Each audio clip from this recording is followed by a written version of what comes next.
Salut Véronique. Ça va bien? Oui, toi? Ouais.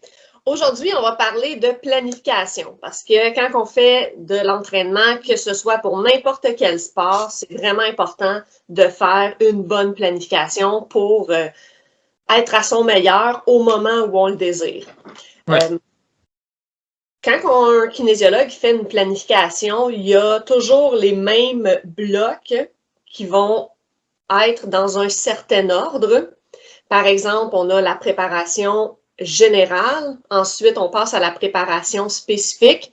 Ensuite, on va avoir un bloc plus intense, puis on va finir avec faire de l'affûtage.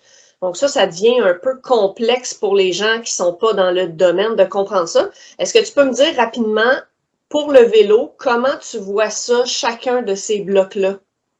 En fait, le général, c'est on va travailler un peu tout le temps en même temps. Donc, ce que ça veut dire, c'est qu'on va faire des intervalles courts, moyens, longs et un peu d'endurance ensemble pendant une semaine. Puis, à chaque semaine, on augmente l'intensité de tout, en fait. OK. C'est à peu près ça. Versus celui que tu as nommé après, qui est spécifique. Ce qu'on va faire, c'est qu'on va les séparer, ces zones-là. Donc, on va faire du court pendant une semaine, du moyen pendant un certain temps et du long pendant un autre certain temps. Et l'idée de ça, c'est qu'en fait, on garde l'effet résiduel de chacun des entraînements. Donc, pendant une semaine, on va accumuler un certain niveau dans le cours qui va rester pendant un certain temps. Et donc, ça, ce que ça permet, c'est que ça permet de concentrer l'intensité sur le même aspect qui va être conservé, puis après, on y retourne pour augmenter les intensités. OK. Parfait. Puis, l'affûtage. Bon, le but, c'est de se préparer le plus possible avant le dit objectif, donc 50, 100, 200 km selon les gens.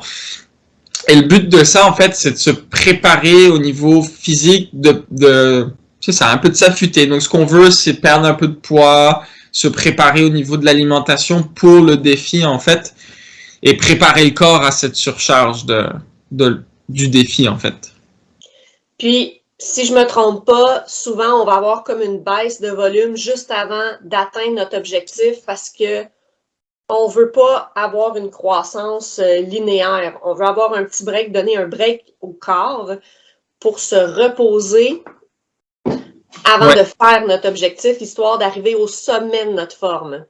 En fait, quand on dit reposer avant l'objectif, c'est on veut pas accumuler une trop grosse fatigue avant l'objectif. Parce que si on a cette fatigue-là, ça sera plus dur de réaliser l'objectif parce qu'on va être fatigué. Notre corps sera pas en mesure, va pas avoir récupéré.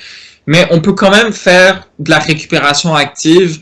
Donc, de sortir dehors, faire une heure relax ou 30 minutes relax, tourner les jambes.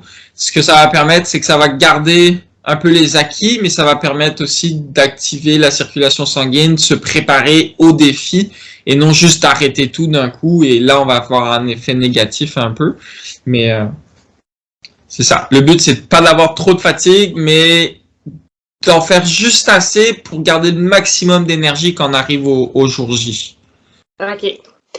Comme on a parlé la dernière fois, on va faire différents programmes, donc différentes planifications en fonction du degré de niveau et de capacité de chacun. Alors, si on commence avec ceux qui auraient pour objectif, là, on se donne une date, disons, début juin.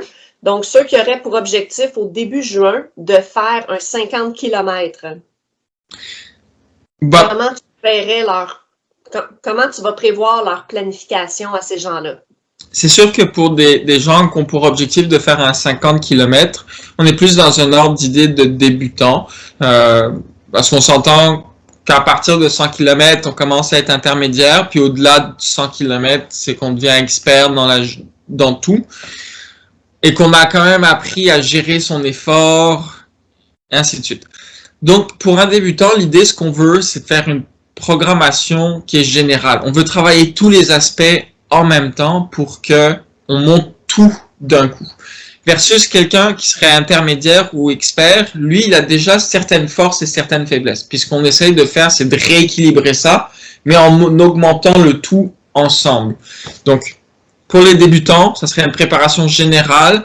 Puis un tout petit peu avant juin, on va faire un peu de spécifique juste pour faire un petit boost.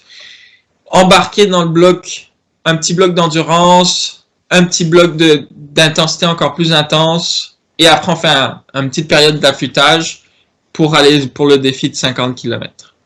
OK. Puis pour ceux qui vont faire entre 100 aller jusqu'à 200 km, eux autres, ça va être une autre préparation physique. Parce que techniquement, c'est des gens qui n'ont pas abandonné le vélo pendant l'hiver.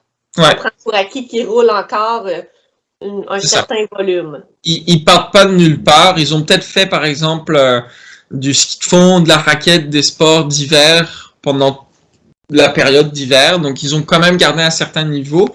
Donc, on commencerait un premier mois avec du général, juste s'assurer que les bases soient là. Puis après, on embarquerait sur tout de suite du spécifique pour augmenter très rapidement le niveau. Reprendre très vite un niveau de l'année dernière. Puis on reprendrait une certaine logique au niveau d'un gros bloc d'endurance, un bloc d'intensité, puis un affûtage pour le défi pour arriver en juin. OK. C'est un peu comme ça qu'on va préparer la préparation physique. Oui. Parfait. Merci beaucoup. Fait plaisir. Bonne fin de journée.